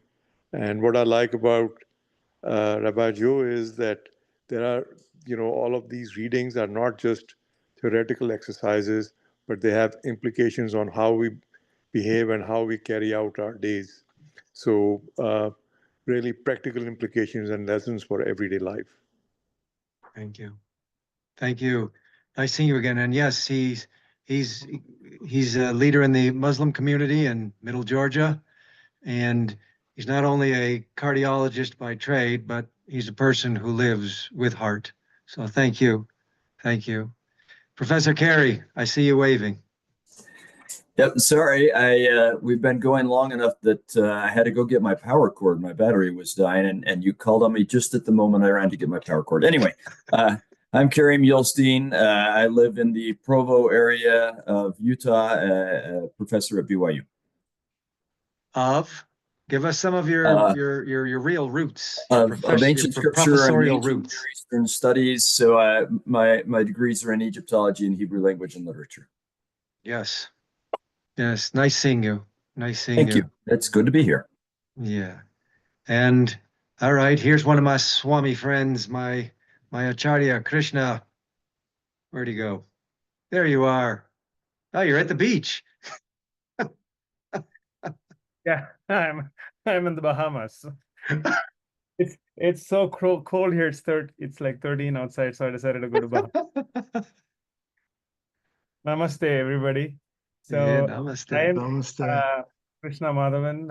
I'm the interfaith liaison at the Hindu temple at Castle Rock, and I've known Rabbi Joe, or Swami Joe as we like to call him, for about a decade now, I guess, and through a friend, Mr. Mohan Sagar, who's now in Dallas, and over the years, I mean, I first met him at an interfaith program at Mohan Sagar's home, and since then, though initially, we didn't get to interact much, but once Mohan Sagar left, I had to take over as the interfaith liaison of the temple, and that was when I started interacting with Rabbi Joe, and we've had such wonderful interactions. I've learned so much from him. It's a very every discussion with him is always an eye opener, because he always has wonderful insights about how to look at text, not just his own text, but from text from other things, so that it helps us understand how we can put ourselves as a better human being in the society, and how it can help us help other people. So I have learned so many valuable things from him, and of course, through all of these things, we've also had some very interesting intellectual sessions, which I really appreciate and thank him for. Thank you. And wonderful food. Wonderful food. And we'll see you when I get back. We'll see you when Yes, I sir. get back. And Krishna is going to be one of the interfaith guests that I'll be interviewing after I do Tushta Krishna, who represents a different branch of Hindu thought. Next month we're doing that, and then we'll follow it up with some other approaches within the Hindu thought, the Hindu world of wisdom. And it'll be very, very, I think, enlightening and also deepening and hopefully more humanizing. We will all become better human beings in the process. So let's see here. Thank you, Krishna. Yes. Question for you. So are we going to have a question answer session after this, or just should I just talk to you over phone, or what is the? We'll. I have a question, but we can finish after you finish this. After this, maybe, yeah. Yeah, sure, absolutely. I'm just worried about time. I don't want to impose. I can just text you and we can talk later. That's fine. So I thought it'll be an interesting question to raise and see, have a discussion on it. Yes. No, Maybe I would love it. I just absolutely. Let's do it. Let me chat with Neil for a moment after. No, we need questions. Don't go anywhere. I love questions. Okay. Thank you. Thank you. This is up to Neil. We've got oh boy. Okay. I would love it. And let's see, who did I miss? Amy, Catherine and Aiden. Catherine and Aiden, I think, are the only ones that are left. You've stuck out the whole time with us. You've stuck it out. All right, let's see. Catherine. Catherine was the one comment. That was Caitlin from TCA. Oh, Catherine is doesn't Caitlin? have. Mhm. Got it. Okay. Hi, Catherine. Caitlin. All right, Aiden. Oh, Aiden.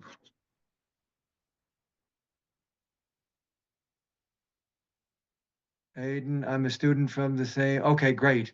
Thank you. Thank you for coming. And you have a great school. All right. Let me hear your question, Krishna, and then we'll jump into a few minutes of just one thing from one or two things from Exodus 3. Yes. It is related to that point which you were pointing to, where Moses is asking a question to God, in a very like he's very upset or whatever. He's asking that question to God, but if you see the next, when you come to the answer, God says something, but it is not directly answering what Moses is asking for.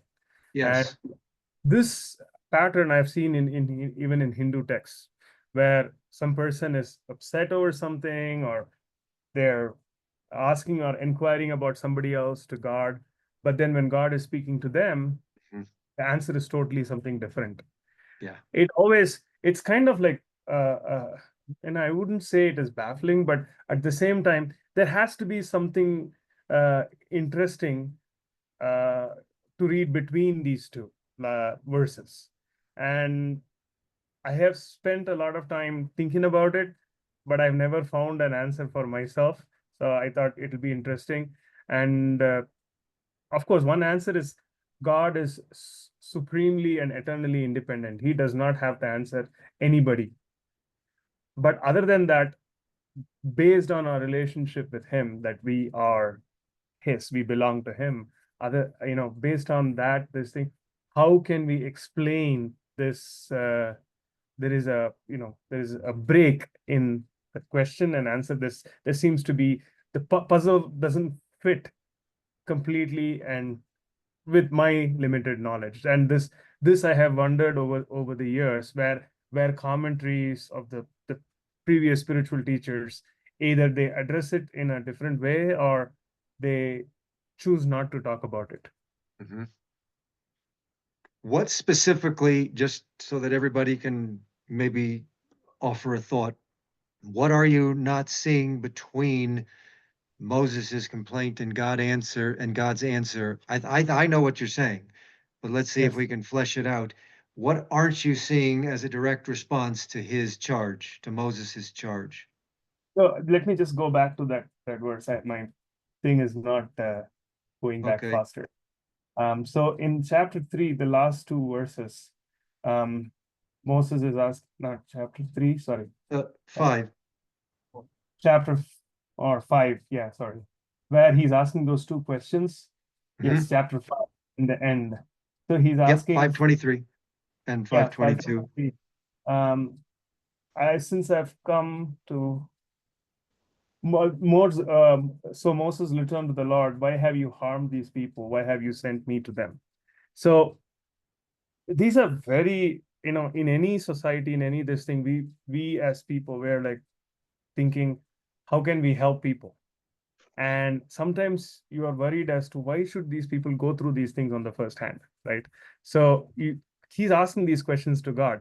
But then when you come to the answer which God gives us, you will see what I'll do to the Pharaoh with mighty hand, he will send them out, and a mighty hand will drive them out of this land. And then he says, I am the Lord. So this is what he has not given a direct answer as to why there was harm on these people. You see my point? Oh yeah. Yes.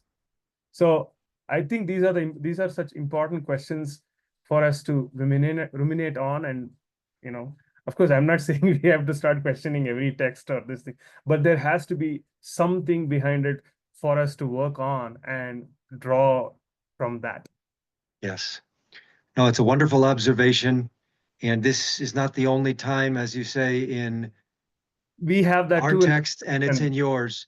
Yes. It is. And the nature of the challenge is again even stronger than done harm. It can be, but there's a real dimension of that doing evil, not just make things worse. And I'm going to leave it open for others so that I don't talk on endlessly, but I will simply say that the observation that Krishna is raising in this very close reading, listening to the questions and the challenges, which is a model for us. This is Moses. This isn't Richard Dawkins or Sam Harris or Christopher Hitchens challenging God as an atheist. This is Moses. This is a very strong challenge as a person of faith. And we can have deep questions and deep faith. In fact, the deeper your faith, the deeper your questions and the deeper your challenges. But we also have to listen very carefully to the answers, which sometimes seem to be answering it. Here's my question, but you're answering this, or you're going around. Why isn't there a more direct answer? This is a very important aspect of sacred study. We have to listen to questions. We have to listen to answers. And when there isn't a connection, it's intentional and it's probing. It's probative. It's calling us to explore more, to understand why wasn't there a simple answer to my question, or a challenging answer to my challenging question. Anybody else's thoughts before we jump in I'll just do one or two things, like 5 or Faith's 6 hand minutes. is raised. Faye, yes, Sister Faye. Of course. I've been laughing about recently that, because I think too much, that we think Hashem should jump in every time we need him, and Hashem should solve all the human problems. And isn't that Hashem's job? Not what is our responsibility as human beings to know Hashem, to know God, to obey, to respect, to honor. And what is our job, our responsibility to fulfill that to God, to Hashem, not just Hashem should do everything for us and save our sorry butt. Thank you. Fair, but there's a but yes.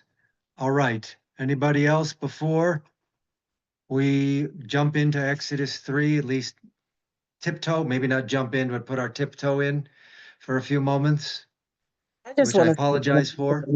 This is Benita. Yes. What he was referring to, it happens a lot in my household. I think we all remember, I know I'm old enough to remember, my parents always said, because I said so.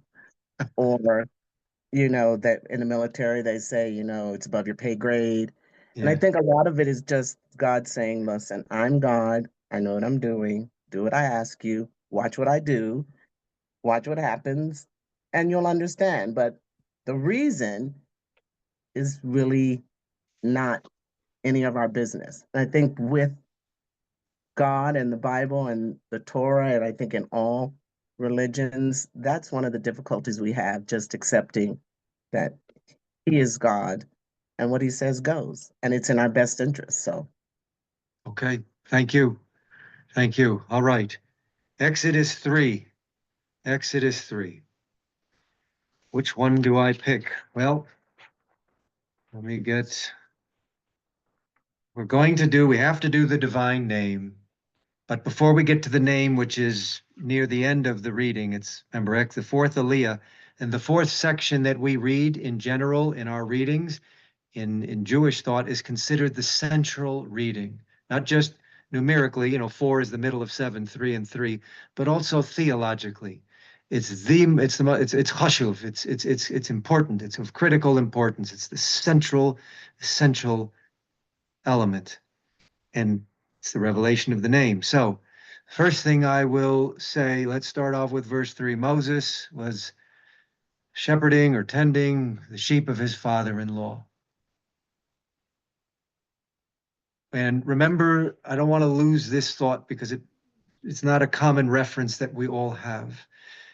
This is how I read scripture. And it's again based on the rabbis, but I think it's a very universal vision to see our sacred texts as not just about them, but as lights for us. They are signs for us. That's the principle. Ma'aseh avosim lebanim. Ramban quotes it, Rabbi Nachmanides. It's based on a medrash from Tanchuma. Medrash is a poetic way of reading it, but to see in the details, in the people, in the events, guidance and light for us, signs for us in life. This isn't just Moses, folks. This isn't just Moses, this is us. And it's central to who we are. It's the central reading, the fourth of the 7, 3 and 3. It's central and therefore essential for us in our spiritual lives, in our human lives. So Moses was tending the sheep of Jethro, his father-in-law, a priest of Midian, and he guided his sheep far. Take note on this word, far into, something along those lines. Achara Midbar, it's a difficult translation. He guided his sheep far into the wilderness and arrived at the mountain of God towards Horeb. I'm going to comment on this, and then we'll jump into maybe one more, and then the name of God. But And this is just before critical. your comment, sorry, I just Oh. saw on Brown's screen that Julia had their hand raised, so I'm I just sorry, want I to. was reading. I see your hand now. Yes, thank you. Just a quick question about the father-in-law, the pastor, mine is, anyway. In Exodus 4, they said that his name was Ruel. And now in Yes. Exodus 2, and now in Exodus 3, it's Jethro. So Yes. did Moses have multiple wives, or is it 2 names for the same person? Okay. I was going to discuss that. And now that I've basically gone well over all my time, I still will, since you asked. We'll get to it. Let me get first to sheep, and then we'll get to Jethro. Okay, thank you. Very good observation, very close reading. Thank you. So first, Moses was tending the sheep of his father-in-law, Jethro. The rabbis teach that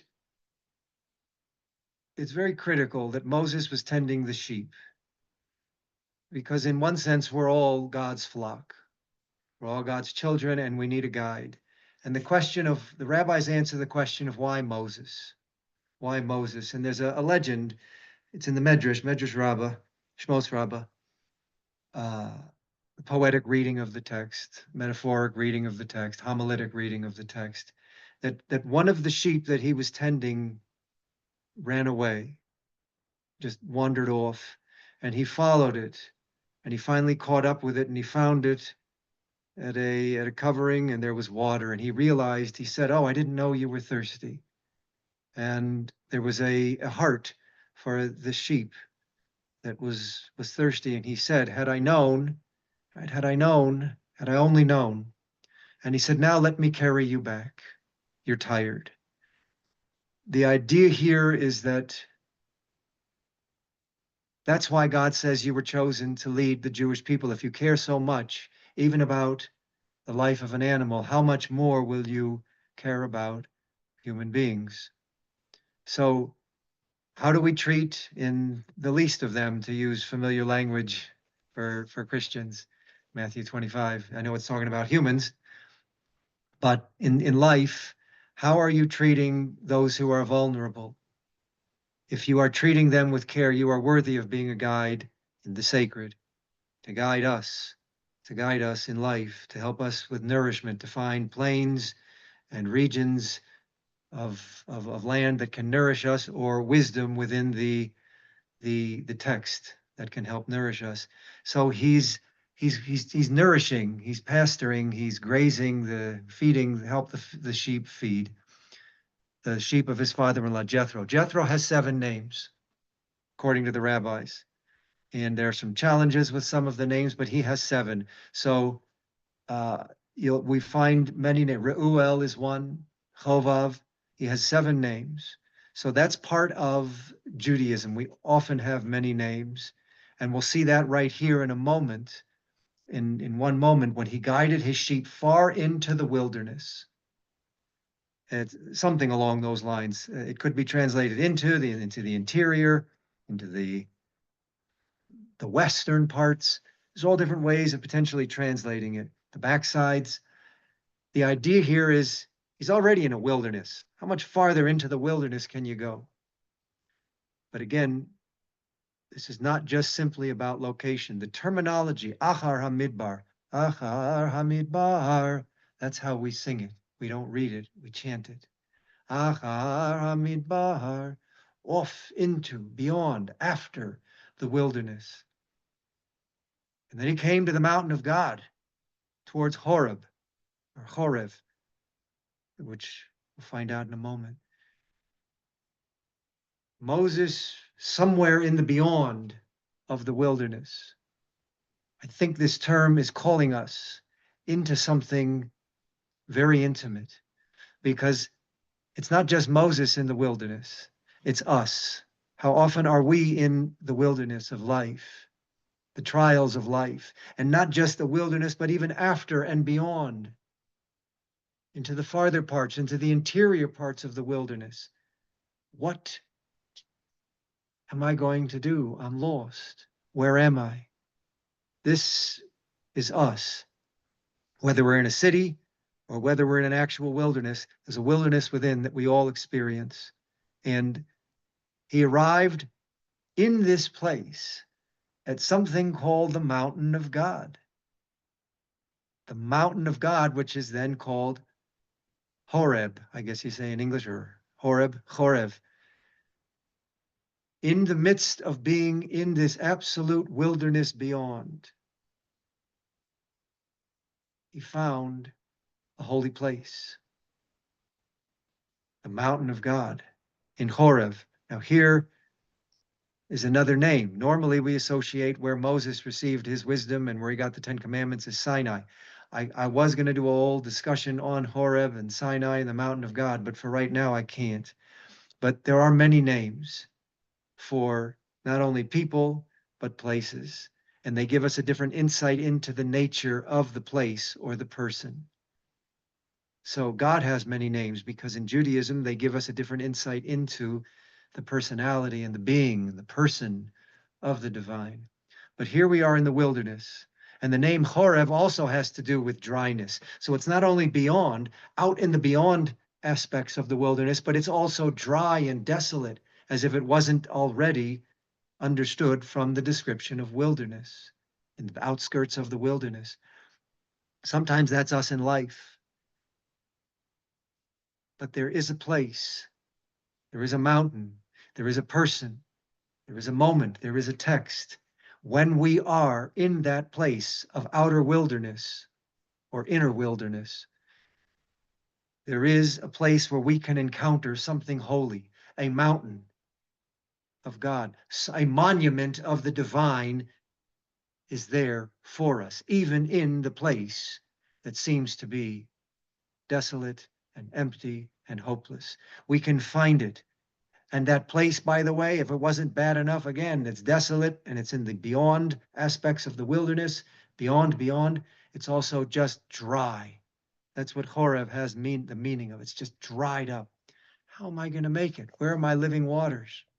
Where are my living waters? There's a mountain of wisdom, a mountain of the divine that can help bring us back. Partly, maybe never restoring fully, but there is always some place and space that is holy. And where do we find that? Now we're in verse 2. The angel of the Lord, right, appeared to him in this flame of fire. Too much there. I'm just going to leave it at that. But there is the angelic even in our wilderness experience. An angel in Hebrew is a message, a messenger. It's the same word, not just, what's his name, Cupid floating around. It's actually a message or a messenger is there to guide us in our wilderness when we're wandering and we're lost. An angel appeared. Translate that also as a messenger, a message. There is wisdom, there is light, there is guidance. That's in a flame of fire. Labasesh. There is fire, there is light, even in the outer wilderness. And where do we find it? This is what I'm going to focus on for this moment. Mitoich hasneh. From within. Toich, toch in modern Hebrew. It's not just in, it's more centrally within. It's within this bush, this sneh. Little bush. First of all, I'm beyond the outskirts. I'm beyond hope. I'm desolate. Everything is drying up. And now there's this bush burning up. And he saw it, but it wasn't consumed. This word sneh for bush. It's an ordinary bush. I thought we just mentioned he saw the mountain of God. He arrived there. I thought we were going to discuss something grand. This is my way out of the wilderness. I need something grand like the mountain of God. I need a monumental encounter with the divine to see, to experience, to redeem me. But the focus then shifts. It doesn't mention it anymore. And it focuses on a thorn bush, a little prickly bush. And within there is this light. What that is telling me, at least in my poetic reading of this, is that when I'm walking through the state of inner exile, through my wilderness, not just a desert, but more of a wilderness, and I need something grand to help me to recover. Don't look for something. Don't look for Mount Everest as far as light and wisdom and salvation. We have available to us Hasneh, the bush. And it's not a pretty looking bush. It's not a glorious bush. In fact, it's considered to be quite prickly, like a thorn bush. And this is where the divine presence is resting. This light of fire, this flame of fire. The light is within that. In this small, ordinary encounter, I can find the holy. There are many thorn bushes along the way, little bushes, shrubs, that I can find guiding light and wisdom from. And the bush, the rabbis teach, it's the thorn bush, it's the thorny bush. It's because it's telling you that there is presence, the divine presence, even in our pain. That's what the rabbis teach. God is present in the thorn bush to represent he is with us in pain. But I would extend it to, as I always do, that's wonderful, of course God is. But am I with another person in their wilderness, in their pain? Am I a flame of fire, helping them recover warmth, recover light, recover presence, recover place. I'm not a mountain of God, I'm a little thorn bush, and I'm with you in pain. Can I be present with you in your pain like God is present for us in our wilderness, in our exile, in our pain? In our pain. And Moses says something very critical at the end of verse 2. Sorry, at the beginning of verse 3. Moses thought. Again, I don't know how they exactly translate it in some English translations, but there's a permissive aspect to this. It's almost like, let me turn aside, allow me to turn aside. I may turn aside. It's not I will. It's a future, but it's got a form and a particle after it that gives it another nuance. But let me turn aside to this bush. May I turn aside? I pray I turn aside and see what's happening here. To see this great sight, why won't the bush be consumed or burned? This idea of turning aside is very interesting. Asurana, this term for turning, it's important, first of all. How often do we not turn to the holy light in the ordinary when we are struggling? We're looking for the mountain of God, but we missed.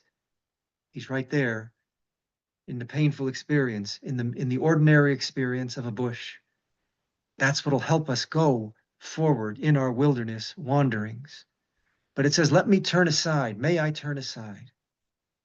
It's interesting. This word for turn here often has the meaning of turning away, not turning toward. But here it seems the context is he wants to turn toward. So why use a verb that also has a very strong presence in the Hebrew Bible of often turning away? Psalm 34, turn away from evil, not turn toward, turn away from.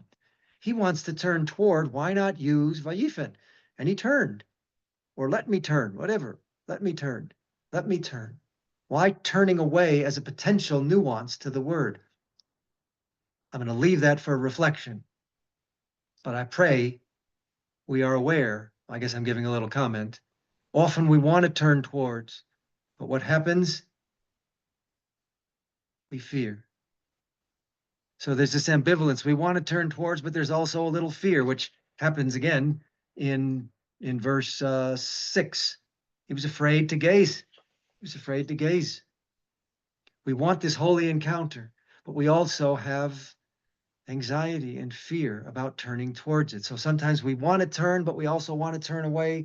It's this inner tension with the holy. Because if I really do turn towards it, how am I going to have to live my life as a result of this? Or I just might be absolutely terrified of something other and grand.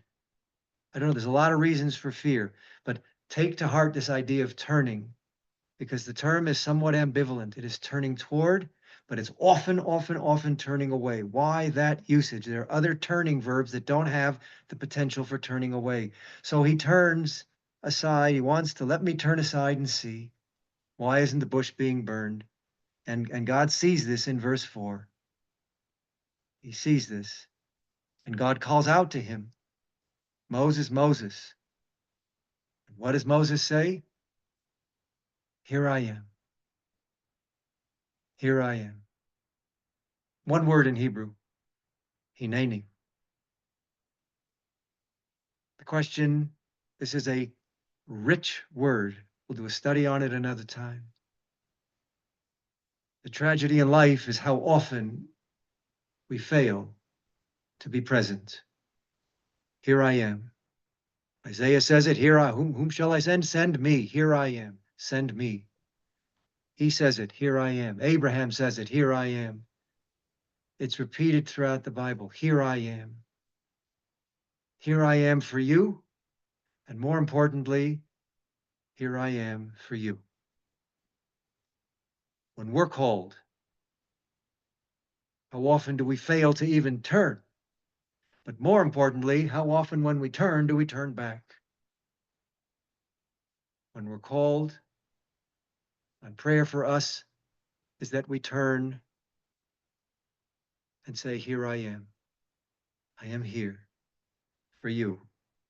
Let's make this together Let's make this together. It is a wilderness. Let's do it together. I leave you with a thought on the divine name. Why is the name? Let's see, what verse is that? 13.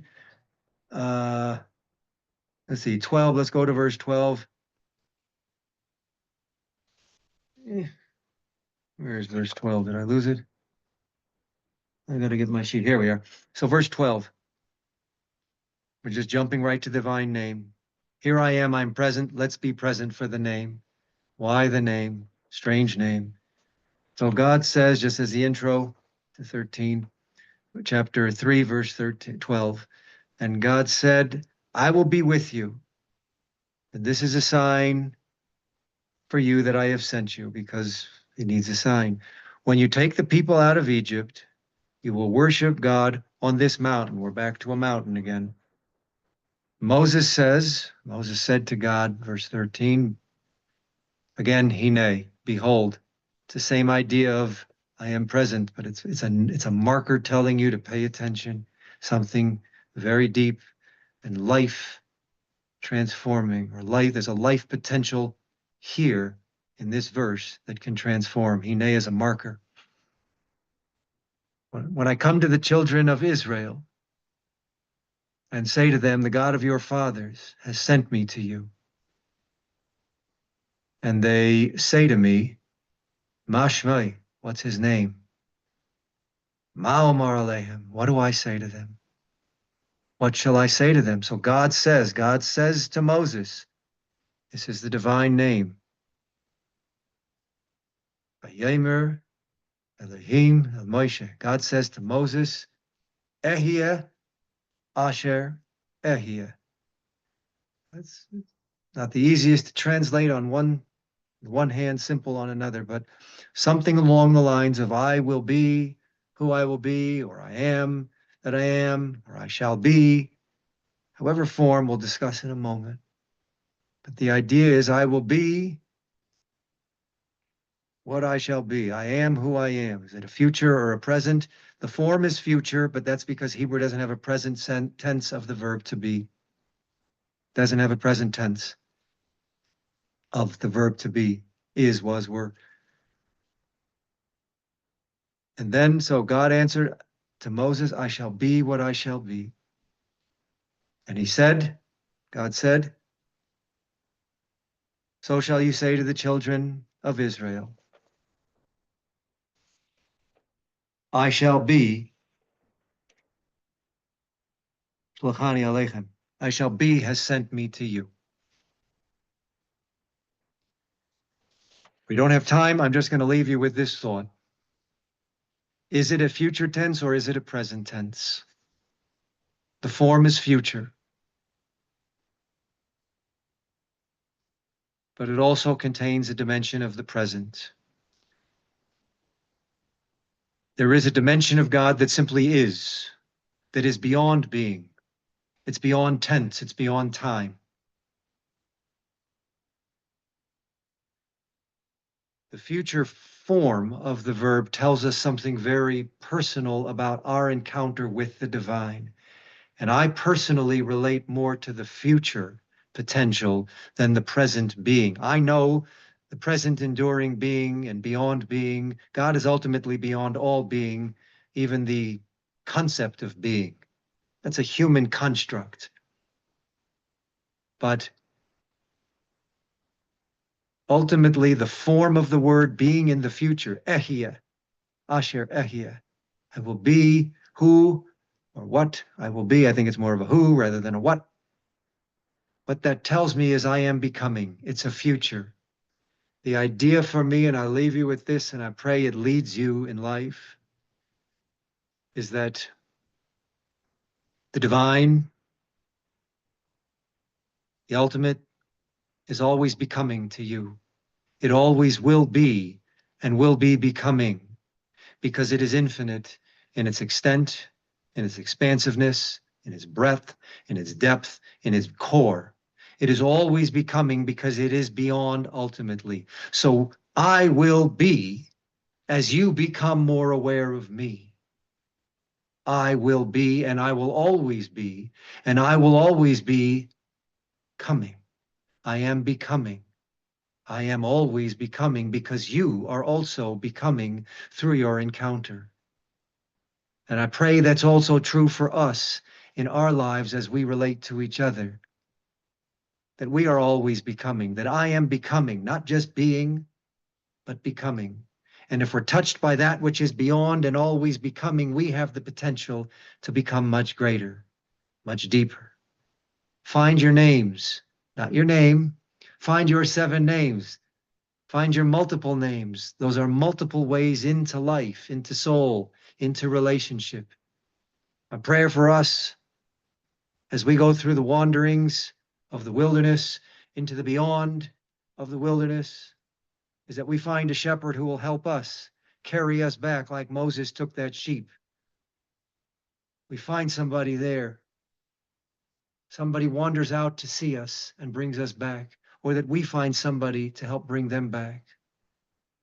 I pray that we look in that wilderness, in our sufferings, for that little bush of light, which is the same as the mountain of God. The word sneh, the bush, the Hebrew word for sneh, sounds just like, it has the same root according to the rabbis. That's one of its meanings, is Sinai. We have Sinai in a sneh. You can hear SN. The vowels don't really matter. We can find grandeur and light and hope, even in the wilderness, in a prickly little thorn bush. The ordinary. The divine light is there. We have to turn. Let's turn to each other. Let's turn within. I hope we can become more as we become connected to, search for. Bless you all. I'm sorry. I'm really sorry about this one. You got to cut me off next time, Neil. Take care of yourselves. Shabbat shalom. Thank you, everybody. Until next time, if there is a next time. There'll be Shabbat next shalom. time. Rabbi, thank you. Thank you all for being here. It's just been great. I really appreciate it. Thank you for your support and everyone's love and yours. Be Thank well, you. guys. Thanks, you, Rabbi. everybody. I loved it. Thank you. Thank you. Thank Shabbat you. shalom. Yep. Shabbat shalom. Shabbat shalom. Bye, Krishna. Later, AC. Bye, Patricia. Thank you all. Thank you. Thank you. Bye, Faye. Odious. That's what I call Alexander. Amr, CJC. AC, and JC. We'll see you in a couple of weeks. Forever. In a couple of Yeah. weeks. Oh, by the way, Haywood, I'm speaking at what's it called? Snow College on the 30th in the afternoon at the convocation there. Okay, is it? I can send you text me and I'll remind me and I'll send you the details. That would be excellent. We'll be there. Yeah, I'm going to speak on broadening our sacred vision. Awesome. I'm excited. That'll be awesome. Yeah. All right. Yeah. Well, Just a quick reminder, Thanks. this will be on the Temple Aaron YouTube page. So if you want to share this with someone else who missed it, or if Maybe you aren't not. able to, You might want to reconsider that, Neil. 2 You sure hours and about 10 that? minutes. This is the longest one in history. Yeah. Thanks, guys. Thank you, Rabbi. Thanks, All right. Neil. Thank you, Rabbi. Okay. Who is Bye, iPhone? Patricia. I don't know who iPhone is. That's Ashley Snow. Sorry. Ashley